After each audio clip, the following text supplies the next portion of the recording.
Hay secretos que los estados guardan por razones de seguridad.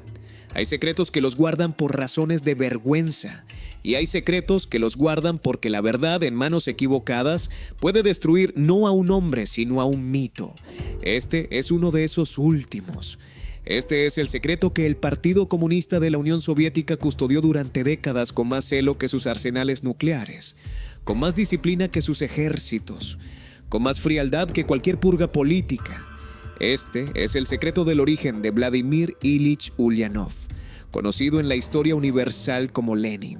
Todo comenzó con una carta, con una petición, con una hermana que amaba demasiado a su hermano muerto como para dejar que la historia lo convirtiera en algo que no era del todo. El encargo que nadie quería cumplir, enero de 1924. Lenin acaba de morir. El cuerpo todavía no ha sido embalsamado, el mausoleo aún no existe y el partido ya está diseñando el mayor culto a la personalidad que el siglo XX conocerá. En ese contexto de duelo oficial y construcción mitológica acelerada, el Comité Central encarga a Ana Ilyinichna Ulyanova Elizarova, hermana mayor de Lenin, revolucionaria veterana, mujer de inteligencia afilada y lealtad inquebrantable, que investigue la genealogía de la familia. Es, en apariencia, un encargo de rutina, un gesto de dignidad histórica. Documentar los orígenes del fundador del Estado soviético para que la posteridad lo conozca. Nada más natural, nada más razonable. O eso parece. Ana acepta. Se sumerge en archivos, en registros parroquiales, en legajos del antiguo Ministerio del Interior zarista. Es una investigadora meticulosa, formada en la tradición positivista del siglo XIX. No busca escándalo, busca verdad. Y la verdad, como suele ocurrir, aparece exactamente donde nadie la esperaba.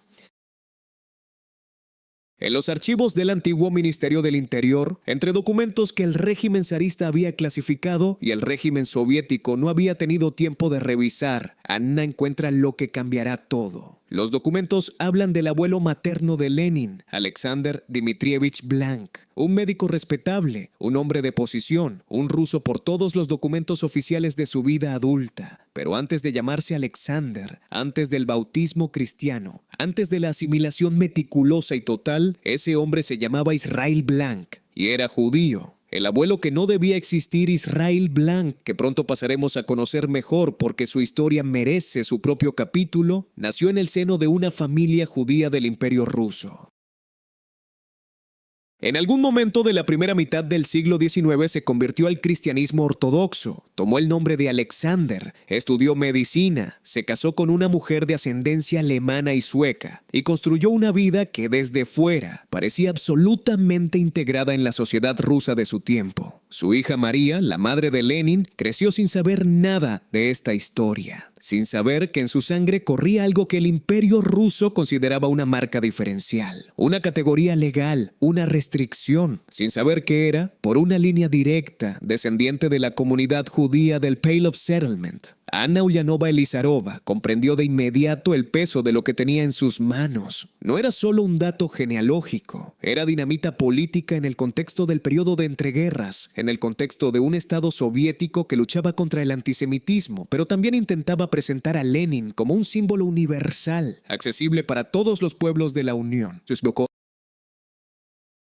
Era sobre todo dinamita en manos del enemigo. Los movimientos de ultraderecha europeos, los emigrantes blancos que lanzaban panfletos antisemitas desde París y Berlín, los que ya susurraban que la revolución era una conspiración judía. Pero Ana era una revolucionaria, y los revolucionarios, al menos en teoría, no creían en esconder la verdad. Su reacción fue, por tanto, exactamente la contraria a la que el partido esperaba. 2 cartas a Stalin, 2 respuestas de hielo. Ana Ulyanova Elizarova escribió a Stalin 2 veces. Las cartas han sido recuperadas por historiadores décadas después y son documentos extraordinarios. Mezclan la precisión del informe histórico con la pasión de quien defiende la memoria de un ser querido. En la primera carta, Ana argumenta con una lógica que en cualquier contexto que no fuera el de la Unión Soviética de los años 20 habría resultado irrefutable. Decía en esencia que el origen judío del abuelo de Lenin no era un hecho vergonzoso, sino un hecho útil, que en un país devastado por el antisemitismo, donde los pogromos habían sido una realidad reciente y donde la discriminación seguía siendo un problema real, revelar que Lenin tenía sangre judía podía ser un arma poderosa contra el odio racial, que Lenin mismo, según recordaba Ana, había expresado su admiración por el pueblo judío. Y aquí viene uno de los detalles más fascinantes de toda esta historia. Ana cita una frase que Lenin habría dicho delante de Maxim Gorki, escritor y amigo del líder bolchevique. Una frase sobre la escasez de rusos verdaderamente inteligentes, sobre la preponderancia de personas de origen judío, letón y georgiano en los cuadros del partido. Esta frase, documentada en las memorias de Gorki, fue posteriormente eliminada de todas las ediciones soviéticas, borrada, como si nunca hubiera existido. Como si la memoria de los hombres pudiera editarse igual que un manuscrito. Stalin respondió con 4 palabras, o algo muy parecido. No es el momento. Ana volvió a escribir. Insistió. Argumentó de nuevo. Explicó que esconder este hecho era un error histórico y político, que tarde o temprano saldría a la luz, que era mejor controlarlo que ocultarlo. Stalin respondió de nuevo. Silencio absoluto. No divulgar. Y eso fue todo. La decisión estaba tomada. Los documentos fueron clasificados. El abuelo Israel Blank desapareció de la historia oficial. Alexander Blank, el médico cristiano, permaneció. Pero Israel, el hombre real, el origen real, fue enterrado en un archivo del que no saldría hasta la llegada de la Glasnost 6 décadas después. El arquitecto del mito y sus razones. Para entender por qué Stalin tomó esta decisión es necesario entender al hombre que fue Stalin. No el monstruo de los libros de texto occidentales, no el héroe de los manuales soviéticos, sino el político de extraordinaria habilidad que fue en sus mejores años. Un hombre que comprendía el poder de los símbolos mejor que nadie, que sabía que un mito mal construido se derrumba, que pensaba en términos de nación y de pueblo con una precisión casi brutal. Stalin era georgiano. Él mismo era, en cierto sentido, un no ruso que gobernaba sobre un estado mayoritariamente eslavo. Había construido su poder en parte sobre la retórica internacionalista del marxismo-leninismo, pero también sobre una comprensión profunda del nacionalismo ruso como fuerza de cohesión. Lenin era el símbolo central de ese estado. Lenin tenía que ser accesible para el campesino ruso de los Urales, para el obrero de Leningrado, para el estudiante de Moscú. Lenin tenía que ser, en cierto modo, todos ellos.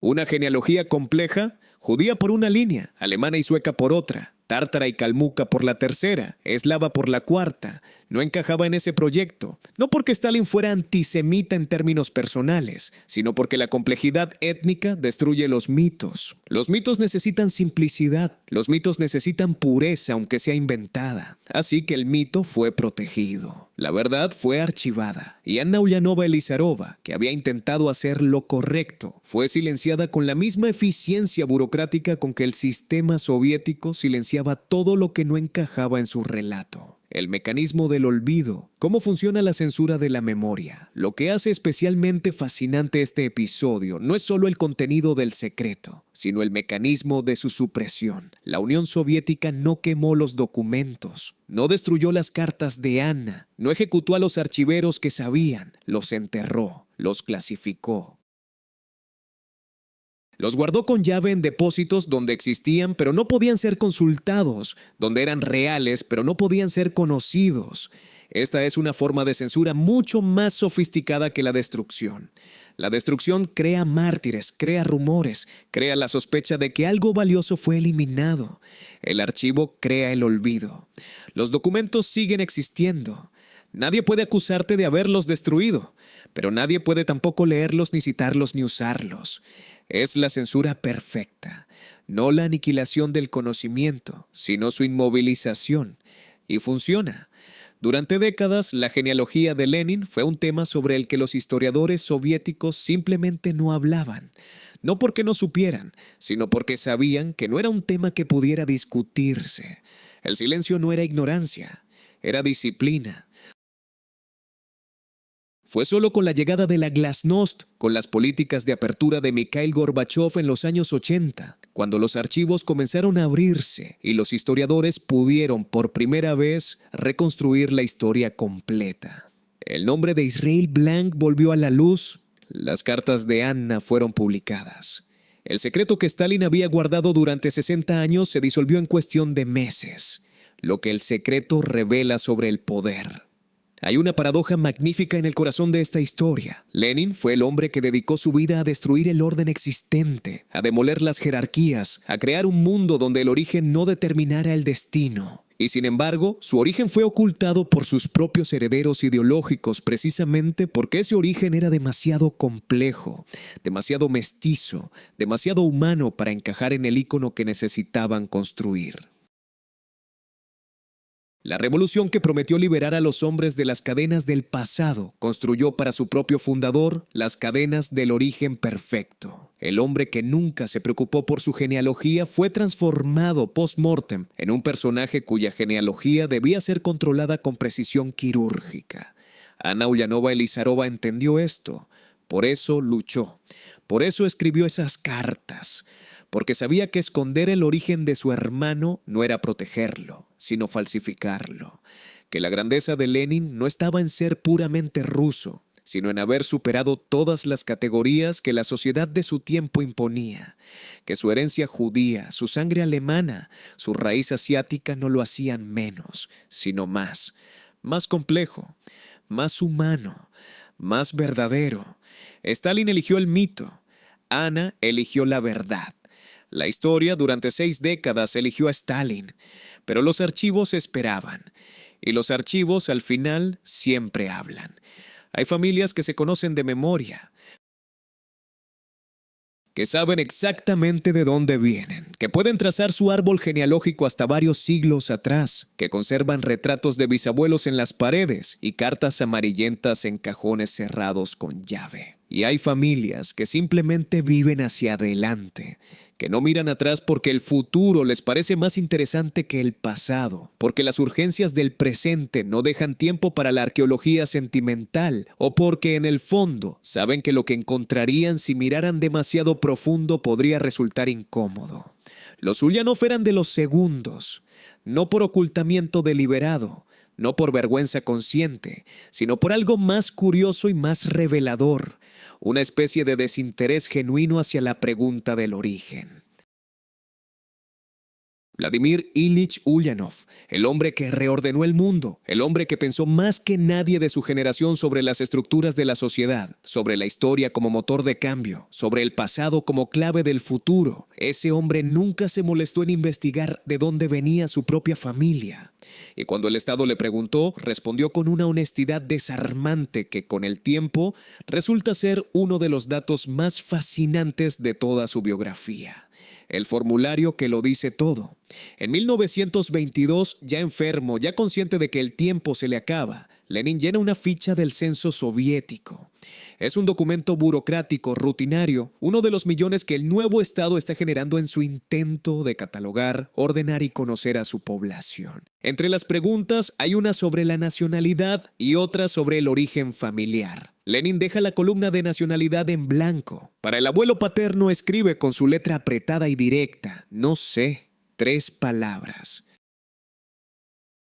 No sé.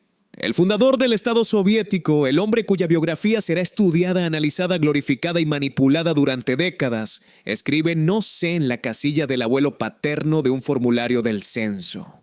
No inventa, no adorna, no construye una respuesta políticamente conveniente. Simplemente reconoce su ignorancia con la misma franqueza con que habría reconocido no saber el resultado de una ecuación que nadie le había enseñado a resolver.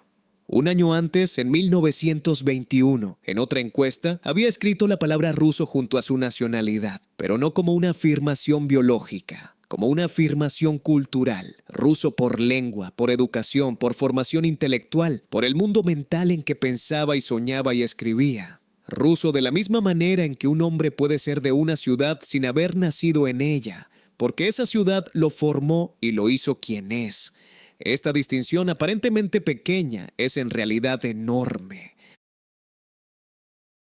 porque revela algo sobre la manera en que los hombres educados del Imperio ruso de finales del siglo XIX concebían la identidad. La nacionalidad no era para ellos una cuestión de sangre, era una cuestión de cultura, de lengua, de práctica cotidiana. Eras lo que hablabas, lo que leías, lo que celebrabas, lo que lamentabas. La biología era accidental, la formación era esencial. Lenin era ruso de la misma manera en que era marxista, por convicción, por elección, por el trabajo de toda una vida intelectual, no por accidente de nacimiento. La investigadora incómoda, pero hay alguien que sí quiso saber, que sí miró hacia atrás, que sí abrió cajones y polvorientos registros y encontró cosas que nadie esperaba encontrar, o que algunos no querían que fueran encontradas.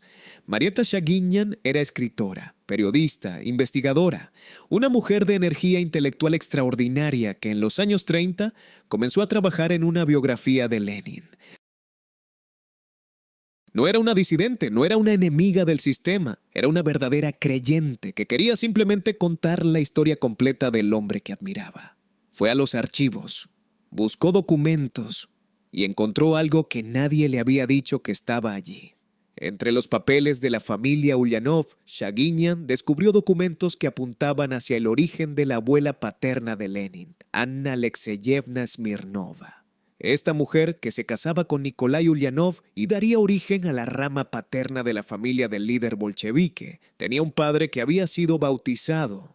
Y antes del bautismo, ese padre era Kalmuko, un miembro de un pueblo mongólico budista de las estepas del sur de Rusia, uno de los grupos étnicos que el Imperio ruso había ido absorbiendo en su expansión hacia el este y el sureste. Shaguinian incluyó este dato en su biografía.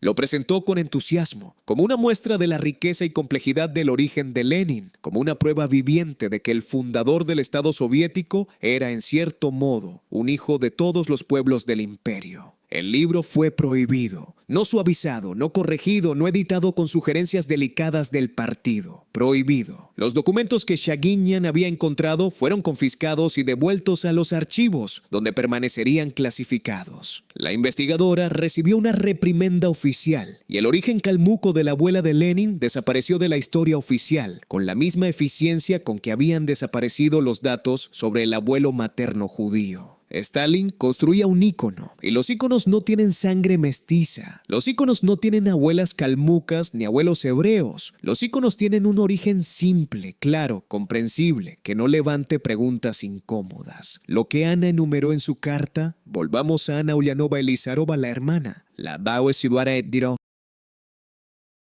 La mujer que había descubierto el origen judío del abuelo materno y que había escrito a Stalin para pedirle que no lo ocultara.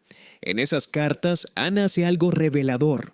Enumera, como si estuviera haciendo un inventario, las distintas procedencias nacionales que, según sus investigaciones, confluían en la sangre de su hermano. Judía, por la línea del abuelo materno. Alemana y sueca, por la abuela materna, que venía de una familia de origen germano con raíces escandinavas. Tártara quizás por alguna rama que Ana no logró documentar con certeza, pero que la forma de ciertos rasgos físicos en la familia sugería. Y eslava, por supuesto, la base sobre la que todo lo demás se construía. Ana escribió esa lista con la intención de demostrar que la complejidad del origen de Lenin era un argumento a favor de la revelación, no en contra. Que un hombre que llevaba en sí mismo a tantos pueblos era, literalmente, un símbolo del internacionalismo que el partido predicaba. Que revelar esa complejidad no debilitaría el mito de Lenin, sino que lo enriquecería, lo haría más poderoso, más real, más verdadero. Pero hay algo que Ana olvidó mencionar en esa lista. Algo que, curiosamente, no aparece en su carta, a pesar de que la investigación de Shaguinian ya existía en ese momento, o al menos existían los rumores. Ana no mencionó el origen kalmuco. Quizás no lo sabía con certeza. Quizás lo había descartado por falta de documentación sólida. Quizás, en el universo de lo que debía defender ante Stalin, ya tenía suficiente con el origen judío y no quería añadir más frentes a una batalla que ya parecía perdida. O quizás, simplemente, incluso para Anna Ulyanova Elizarova, hija de su tiempo y de su cultura, la sangre mongólica de las estepas era una pieza de la historia familiar demasiado lejana, demasiado extraña, demasiado difícil de integrar en el relato que estaba construyendo. el hombre que eligió su identidad. Hay algo profundamente moderno en la manera en que Lenin entendía su propia identidad, algo que, paradójicamente, resulta mucho más contemporáneo que la visión que sus sucesores intentaron imponer sobre él. Lenin no investigó su genealogía porque en el fondo no le parecía relevante. Lo que le parecía relevante era lo que uno hacía con lo que le había dado la vida, no de dónde venían los materiales con que la vida lo había construido. Era ruso porque pensaba en ruso, escribía en ruso, leía los clásicos rusos, amaba la literatura rusa, conocía la sociedad rusa desde dentro. Ese era para él el sentido verdadero de la identidad nacional, no la sangre. No el registro parroquial, no el apellido del abuelo. Esta actitud era común entre los intelectuales radicales de su generación.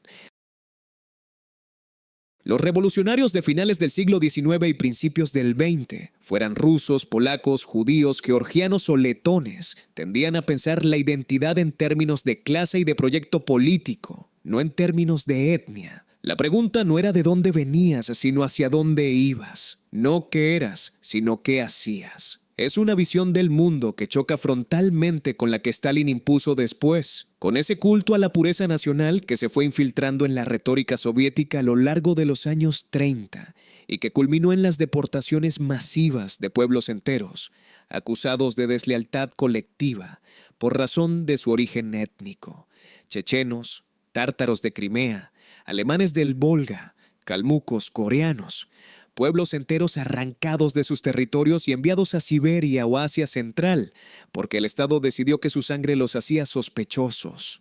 Los calmucos, precisamente, el pueblo del que quizás descendía por la rama paterna el propio Lenin. Fueron deportados en 1944 por orden de Stalin. Toda la nación calmuca, más de 100,000 personas, cargadas en vagones de tren y enviadas a Siberia. Miles murieron en el camino. La República Autónoma Calmuca fue disuelta. El nombre mismo fue borrado del mapa oficial durante más de una década. Si existe la ironía histórica como fuerza activa en el mundo, pocas veces se ha manifestado con tanta crudeza. El imperio que fabricó a Lenin.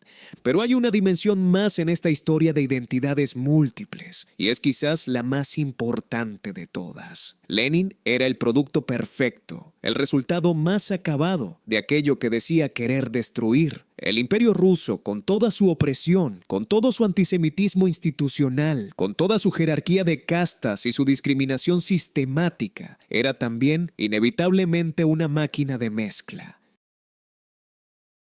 Un espacio de contacto entre cientos de pueblos, lenguas, religiones y culturas que durante siglos habían estado chocando, fusionándose, superponiéndose. Los judíos que se convertían para acceder a las universidades. Los calmucos que se bautizaban para integrarse en la sociedad rusa. Los alemanes del Báltico que servían al zar y se casaban con rusas. Los georgianos que aprendían ruso y escribían poesía en 2 lenguas. Los tártaros que enviaban a sus hijos a las escuelas imperiales. De ese caldero emergió Lenin. De ese caldero de mezcla forzada, de asimilación estratégica, de fronteras étnicas permeadas por la necesidad y el oportunismo y el amor y la ambición, emergió el hombre que prometió demoler el caldero y construir algo completamente nuevo. Hay en eso algo que va más allá de la ironía. Hay una lógica profunda. Los que mejor conocen un sistema son los que han vivido en sus márgenes, los que han tenido que negociar con él, los que llevan en su cuerpo las marcas de sus contradicciones. Lenin no era un revolucionario a pesar de su origen complejo. Era un revolucionario en parte gracias a ese origen complejo, porque quien lleva en sí mismo a varias naciones entiende, de manera visceral e irreducible, que las naciones son construcciones, que la identidad es una elección, que lo que parece natural es en realidad histórico, y lo que es histórico puede ser cambiado. Stalin entendió exactamente lo opuesto. Por eso enterró los documentos. Por eso el secreto duró 60 años. Y por eso, cuando finalmente salió a la luz, resultó ser no un escándalo, sino una revelación. No una mancha en el legado de Lenin, sino la clave más profunda para entender quién fue realmente ese hombre. ¿De dónde venía su energía, su rabia, su convicción de que el mundo podía ser rehecho desde sus cimientos?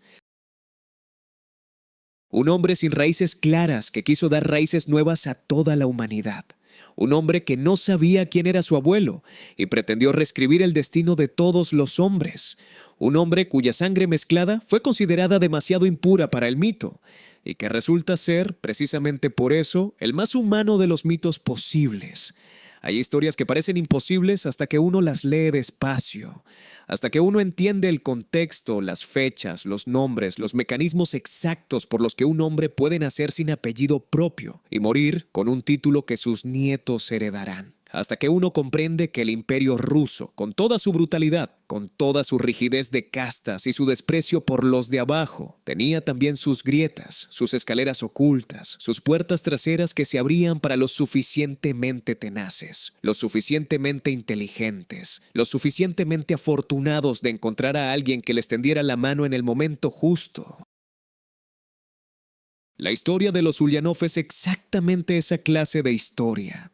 Es la historia de un siervo que no tiene apellido, de su hijo que se inventa uno, de su nieto que se convierte en funcionario del Estado, y del bisnieto de aquel siervo sin nombre que décadas después destruye ese mismo Estado desde sus cimientos.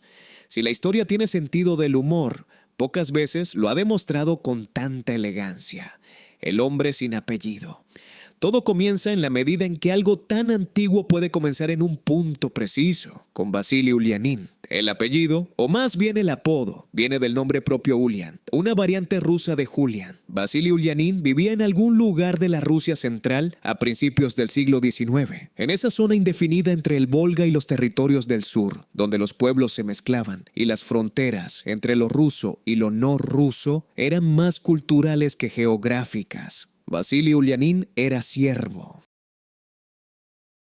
Propiedad legal, en el sentido más literal de la palabra, de un terrateniente llamado Brekhov. En el sistema de servidumbre rusa, el siervo no era exactamente un esclavo en el sentido romano o americano, pero la diferencia práctica era a menudo difícil de percibir. No podía moverse sin permiso. No podía casarse sin permiso. No podía aprender un oficio, mudarse a una ciudad o emprender cualquier actividad económica independiente sin el consentimiento de su señor. Era parte de la tierra, y la tierra le pertenecía a otro. De Vasily sabemos poco. Los siervos no dejaban registros propios.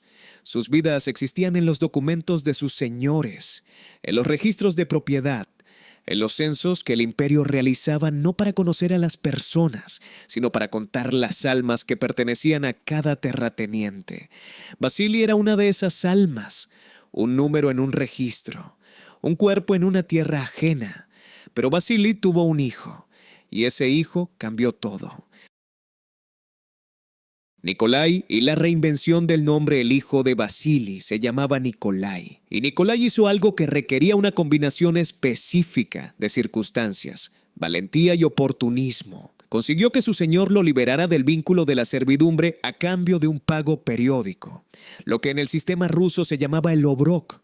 No era la libertad total, no era la emancipación plena, pero era un paso. Era el permiso para existir de manera más autónoma, para moverse, para buscar trabajo fuera de la aldea, para intentar construir algo propio. Nikolai fue a Astracán. Astracán era entonces, como lo había sido durante siglos, una ciudad frontera. Un lugar donde se encontraban la Rusia eslava y el mundo de las estepas, donde los mercaderes tártaros y los pescadores rusos y los comerciantes armenios y los nómadas calmucos convivían en una promiscuidad étnica que escandalizaba a los puristas del norte, pero que producía una energía particular, una flexibilidad social, una apertura a lo diferente que las ciudades más homogéneas no tenían. En Astracán, el origen importaba menos que la utilidad. Lo que sabías hacer pesaba más que quién era tu padre. Y allí, en esa ciudad de mezclas, Nikolai Ulyanin hizo algo que parece pequeño, pero que tiene una carga simbólica enorme. Cambió su apellido. Dejó de ser Ulyanin y se convirtió en Ulyanov. Un cambio de una sola letra, de una sola sílaba, que sin embargo marcaba la diferencia entre el apodo campesino heredado por inercia y el apellido propio, elegido, construido.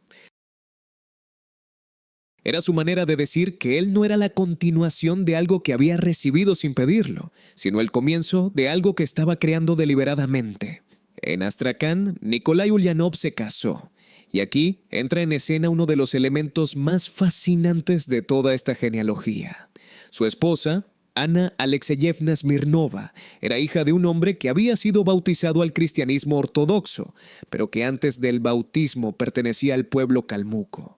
Era, en los términos que el imperio utilizaba, una cristiana de nueva conversión, lo que significaba que su integración en la sociedad rusa era reciente, incompleta en el sentido cultural profundo, y que en su hogar, en sus gestos, en sus costumbres, quedarían seguramente ecos de una tradición que el bautismo podía modificar legalmente, pero no borrar del todo. Los hijos de Nikolai y Ana, por tanto, llevaban en su sangre el rastro de las estepas.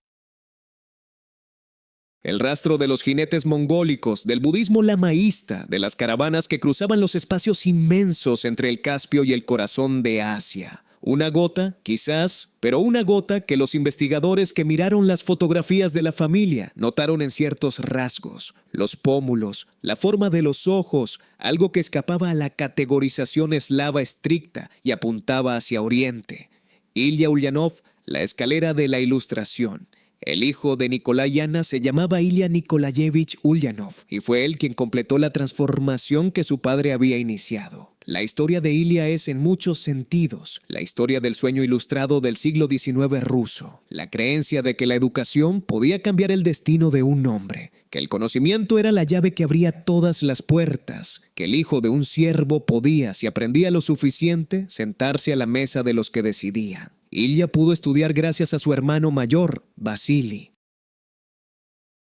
Vasily Ulyanov era comerciante, un hombre que había logrado abrirse camino en el mundo del comercio con suficiente éxito como para tener algo de dinero y, lo que era más importante, la visión de invertirlo en el futuro de su hermano menor. Pagó los estudios de Ilya, lo mandó a la universidad, hizo lo que los hermanos mayores de las familias pobres con ambiciones hacían cuando podían, sacrificarse para que el más joven llegara más lejos. Ilya llegó a la Universidad de Kazán, donde estudió matemáticas y física.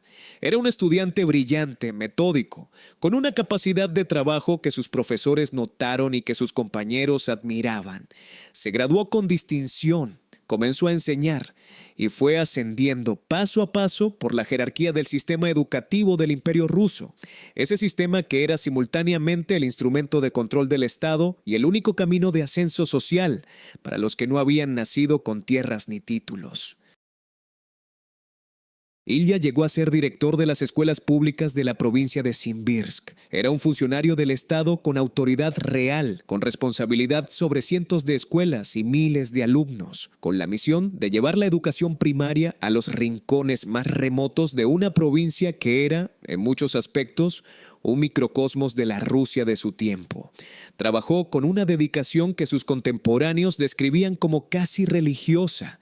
Viajaba en trineo en invierno, en carreta en verano, por caminos de barro y nieve, para visitar escuelas en aldeas donde los maestros no habían recibido ninguna supervisión en años.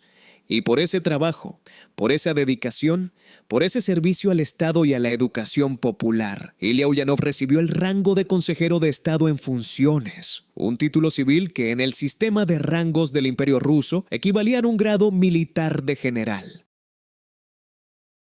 Y ese título tenía una consecuencia legal precisa, establecida por las leyes del imperio desde los tiempos de Pedro el Grande. Confería la nobleza hereditaria, el hijo del exsiervo, el nieto del hombre que había nacido sin apellido propio, el descendiente de la calmuca bautizada y del campesino liberado a cambio de pagos. Era ahora legalmente un noble. Sus hijos nacerían nobles. Vladimir Ilich Ulyanov nacería noble. El hombre que destruiría la nobleza como clase nació con título nobiliario, lo que la mirada revela. Hay un detalle físico en esta historia que los historiadores han mencionado con cautela, pero que resulta imposible ignorar. Las descripciones de Nikolai Ulyanov, el abuelo paterno de Lenin, el hijo del siervo que fue a Astracán y se reinventó un apellido, mencionan rasgos que sus contemporáneos asociaban con los pueblos de las estepas. Pómulos marcados, una complexión que no era la del campesino ruso del norte. algo en la estructura del rostro que sugería Oriente más que Occidente. Estos rasgos aparecen también, atenuados pero presentes, en algunas fotografías de Lenin. No de manera llamativa, no de manera que salte a la vista de quien no está buscando, pero sí de manera que los antropólogos físicos que estudiaron las imágenes en el siglo XX notaron y documentaron. Hay quienes han visto en la forma de los ojos de Lenin, en sus pómulos, en su complexión general, el eco lejano de la sangre calmuca de su bisabuela. Es especulativo, por supuesto. La genética no funciona de manera tan directa. Y sin embargo, hay algo poéticamente perfecto en la idea de que el hombre que prometió unir a todos los pueblos llevara en su rostro, de manera casi invisible pero real, las huellas de varios de ellos. El legado invertido Ilya Ulyanov murió en 1886, cuando Vladimir tenía 15 años. Murió siendo lo que había querido ser, un servidor del Estado, un educador, un hombre que había dedicado su vida a llevar la instrucción a los que no la tenían. Murió creyendo genuinamente que el imperio ruso podía reformarse desde adentro, que la educación popular era el camino hacia una sociedad más justa, que el sistema en el que trabajaba era, a pesar de sus defectos, el marco dentro del cual el progreso era posible. Su hijo mayor, Alexander, fue ejecutado un año después de su muerte por conspirar para asesinar al zar. Su segundo hijo, Vladimir, se convirtió en el hombre que destruyó todo lo que Ilya había construido dentro del sistema y lo reemplazó con algo que Ilya jamás habría reconocido como propio. Hay en esa sucesión generacional algo que va más allá de la tragedia familiar. Hay una lógica histórica que resulta casi cruel en su precisión. Ilya Ulyanov fue posible gracias al sistema imperial. El sistema imperial fue posible gracias a hombres como Ilya Ulyanov, que lo hacían funcionar con competencia y dedicación. Y sin embargo, ese mismo sistema, al educar a los hijos de Ilya, al darles las herramientas intelectuales que Ilya nunca habría tenido sin su hermano mayor y sin la Universidad Imperial, produjo en ellos la capacidad de ver lo que Ilya no quería ver. Que el sistema era insalvable, que la reforma era insuficiente, que la única salida era la ruptura total. El imperio educó a sus propios verdugos, les dio los libros, las ideas, el tiempo libre para pensar, la formación intelectual necesaria para comprender sus propias contradicciones, y luego se sorprendió cuando esos hombres usaron todo eso contra él. 3 generaciones, una trayectoria. Si se mira la historia de los Ulyanov como una trayectoria, lo que se ve es uno de los ascensos sociales más vertiginosos que el siglo XIX ruso puede ofrecer. 3 generaciones, 3 saltos cualitativos.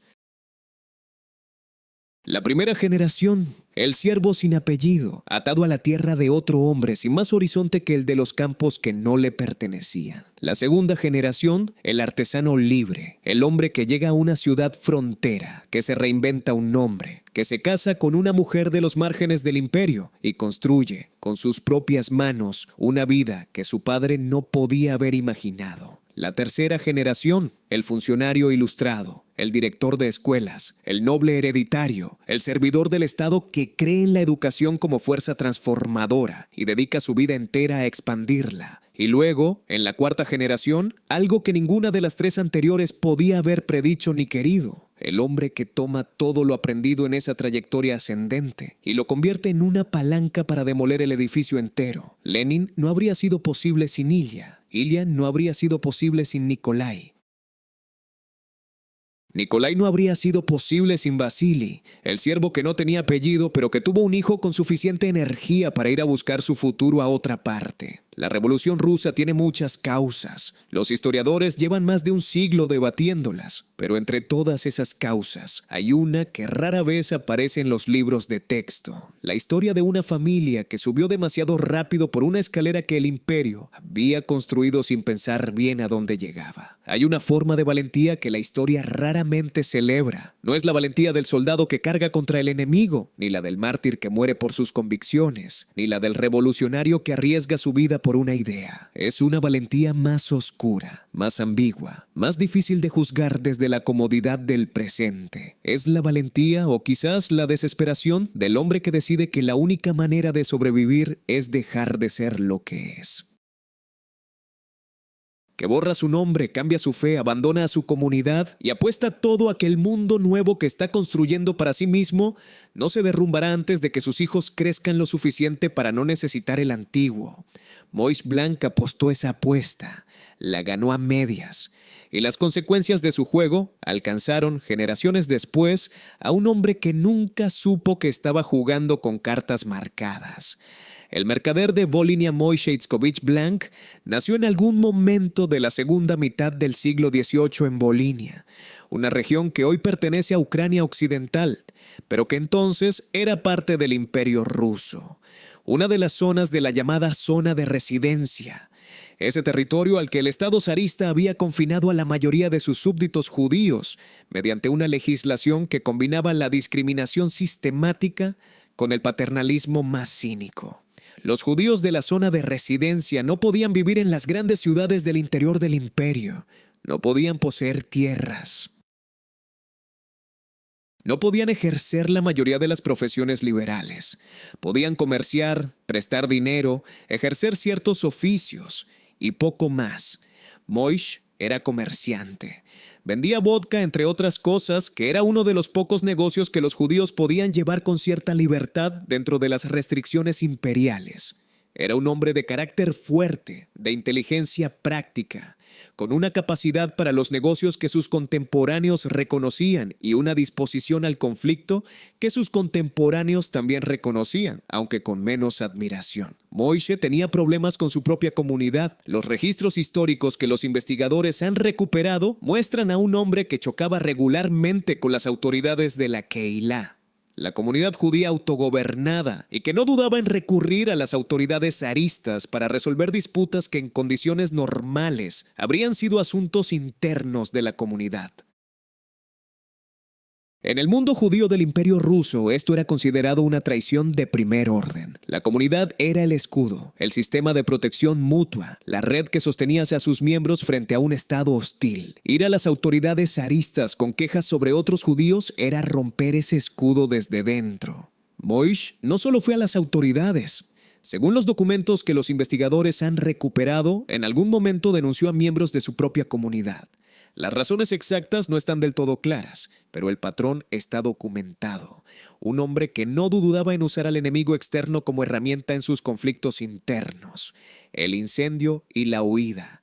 Las cosas llegaron a un punto de ruptura que la tradición familiar recordó, aunque con detalles confusos, durante generaciones. Hubo un incendio en la ciudad donde Moix vivía, que destruyó propiedades y que dejó sobre él o sobre su familia la sombra de una acusación. Si fue culpable o no, si la acusación tenía fundamento o era una venganza de quienes lo odiaban en la comunidad, es algo que los documentos no permiten determinar con certeza. Lo que sí está documentado es que después del incendio, Moix Blanc se fue a Zhytomyr, otra ciudad de la zona de residencia, suficientemente lejos de sus problemas anteriores como para empezar de nuevo, suficientemente parecida a lo que conocía como para no estar completamente perdido. En Zhytomyr estableció un negocio de préstamos, lo que los documentos de la época llaman con la neutralidad burocrática característica del imperio usura, aunque la línea entre la banca informal y la usura en el contexto del siglo XIX era a menudo más una cuestión de perspectiva que de realidad económica. En Zhytomyr, Moix Blanc tomó la decisión que definiría el destino de su familia durante generaciones. En 1834, con una edad ya avanzada para los estándares de vida de la época, Moix se convirtió al cristianismo ortodoxo. Tomó el nombre de Dmitri. Sus hijos, que ya eran adultos o casi adultos, se convirtieron también, aunque los registros sugieren que ellos habían dado ese paso incluso antes que su padre. La conversión no era un acto de fe, era un acto de estrategia. Lo que Moix escribió al zar Pero Moix Blanc no se conformó con su propia conversión. Tenía ideas más grandes, o quizás simplemente la compulsión de un hombre que ha tomado una decisión radical y necesita justificarla ante el mundo y ante sí mismo, convirtiéndola en principio universal. En 1846, 12 años después de su bautismo, Moix Blanc, ahora Dmitri Blanc, escribió una carta al zar Nicolás I. La carta era una propuesta política, formulada con la seriedad y el detalle de alguien que había pensado mucho en el asunto. El argumento central era simple. La integración de los judíos del Imperio ruso era deseable y posible, pero no ocurriría de manera espontánea mientras se les permitiera mantener sus costumbres distintivas. Para acelerar el proceso, Blank proponía medidas concretas: prohibir la ropa tradicional judía, obligar a los judíos a rezar en sus sinagogas por el zar y por la familia imperial, y en general, aplicar una presión sistemática sobre los marcadores externos de identidad que mantenían a la comunidad separada de la sociedad rusa circundante. La carta fue recibida con atención, sus propuestas fueron consideradas. Algunas fueron incorporadas a las políticas imperiales hacia la población judía que se desarrollaron en las décadas siguientes. Moishe Blank había pasado de denunciar a miembros de su comunidad ante las autoridades a proponer políticas estatales destinadas a disolver esa comunidad entera. Era la lógica del asimilado llevada hasta su conclusión más extrema. Si yo pude renunciar a lo que era, todos deberían poder hacerlo. Si yo encontré el camino de salida, el Estado debería abrir ese camino para todos, aunque sea a la fuerza. Los historiadores que han estudiado esta carta se han debatido durante décadas sobre cómo interpretarla. ¿Era Moishe Blank un traidor a su pueblo? ¿Era un visionario que creía genuinamente que la asimilación era la única salida viable para los judíos del imperio? ¿Era un oportunista que buscaba distinguirse ante las autoridades zaristas para proteger sus negocios y su posición? Era las tres cosas a la vez. La respuesta más honesta es que probablemente eran las tres cosas. Los seres humanos rara vez actúan desde motivaciones puras, y los que viven en los márgenes de los sistemas de poder rara vez tienen el lujo de la coherencia moral absoluta. Israel y el camino de la medicina. Los hijos de Moishe siguieron el camino que su padre había abierto, pero con más éxito y con menos turbulencia. Israel Blank, que tomó el nombre de Alexander al convertirse, era el que más nos interesa. Porque Alexander Blank se convirtió en el abuelo materno de Lenin, y su historia es la más limpia, la más ascendente, la más cercana al sueño que la asimilación prometía. Alexander y su hermano Abel, también convertido y rebautizado, llegaron a San Petersburgo con una carta de recomendación de un senador llamado Baranov. ¿Cómo consiguieron esa carta? ¿Qué relación tenía la familia Blank con el senador Baranov? Es algo que los documentos no explican con claridad, pero el resultado es concreto. Los dos hermanos pudieron ingresar a la Academia Médico-Quirúrgica, una de las instituciones educativas más prestigiosas del imperio, que normalmente estaba cerrada para los judíos incluso después de la conversión. Alexander Blank estudió medicina, se graduó.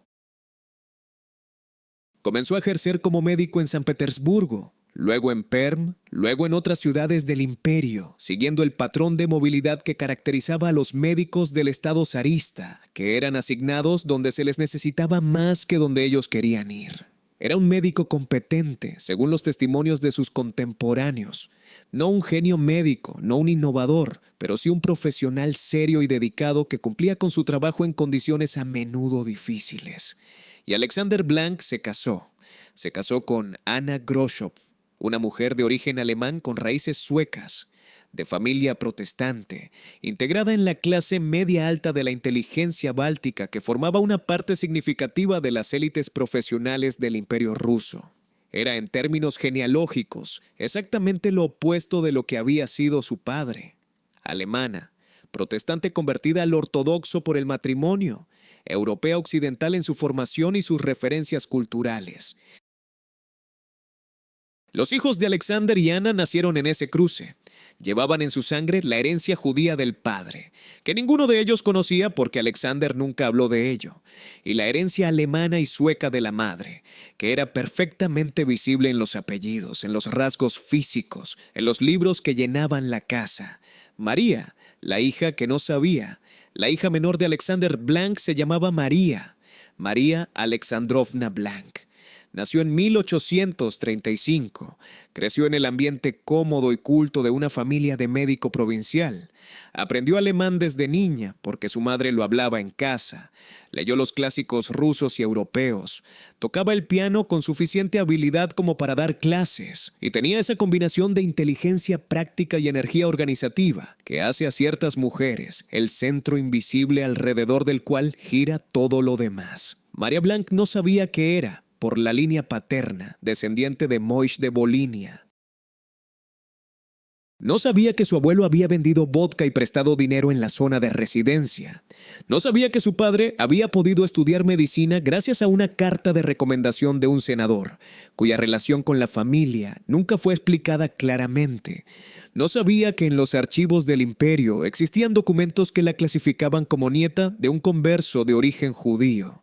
Ella era Maria Blank, hija del médico Alexander Blank, mujer de formación europea, hablante de alemán, lectora de Goethe y Pushkin, cristiana ortodoxa por bautismo y por convicción práctica. Eso era lo que sabía de sí misma. Eso era todo lo que necesitaba saber. En 1863, Maria Blank se casó con Ilya Nikolayevich Ulyanov, el maestro de matemáticas que hemos conocido en el capítulo anterior, el hijo del exartesano de Astracán, el nieto del exsiervo sin apellido.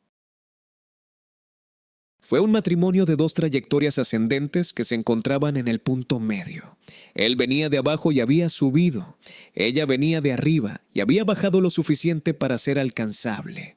De ese matrimonio nacieron 6 hijos. El segundo, nacido en 1870, se llamó Vladimir, lo que la sangre no sabe de sí misma. Hay algo casi filosófico en la situación de Marie Blank y por extensión en la de sus hijos. Eran portadores de una historia que desconocían completamente.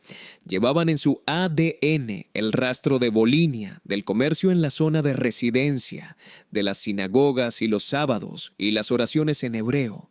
Todo enterrado bajo capas de conversión, matrimonios mixtos, cambios de nombre y décadas de silencio deliberado. No era un secreto que alguien guardaba activamente. Era un olvido que se había vuelto tan completo que ya no era olvido, sino simplemente ausencia.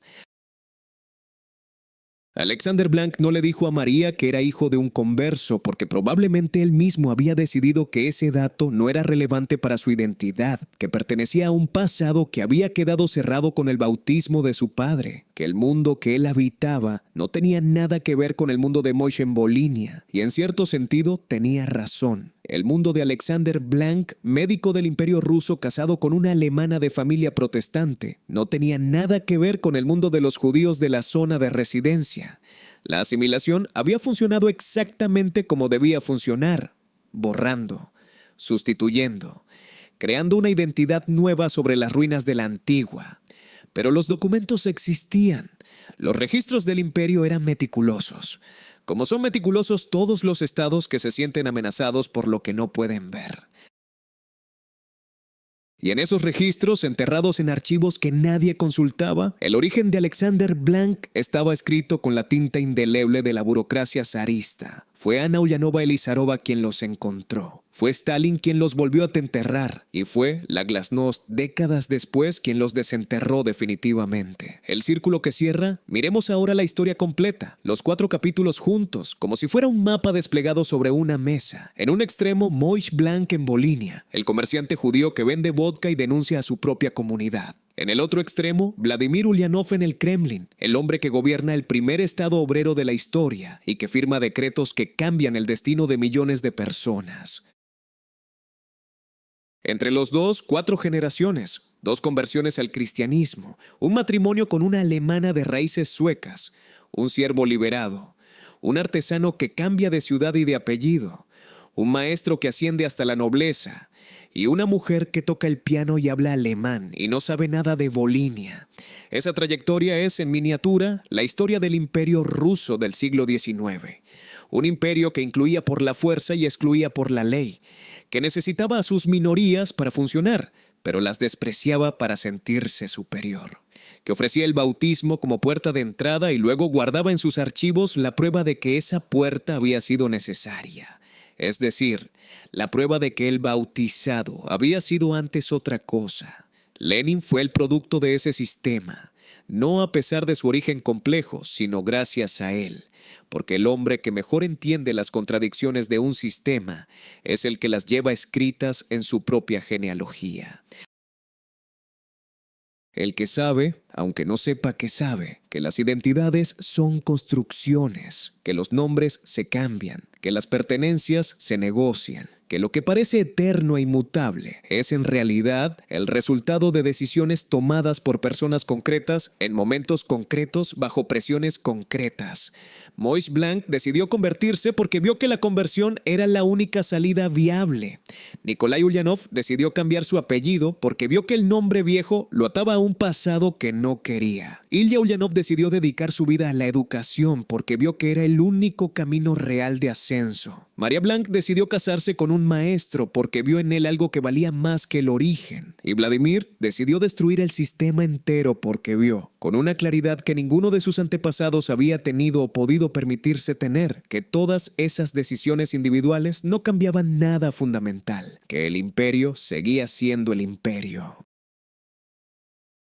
Que la conversión no protegía, que la educación no bastaba, que el ascenso individual no era justicia colectiva. Tenía razón en el diagnóstico. Si su solución fue la correcta es otra pregunta, y es la pregunta que el siglo XX intentó responder con resultados que todavía debatimos. Pero eso, como dicen los narradores cuando han llegado al final de lo que pueden contar, es ya otra historia.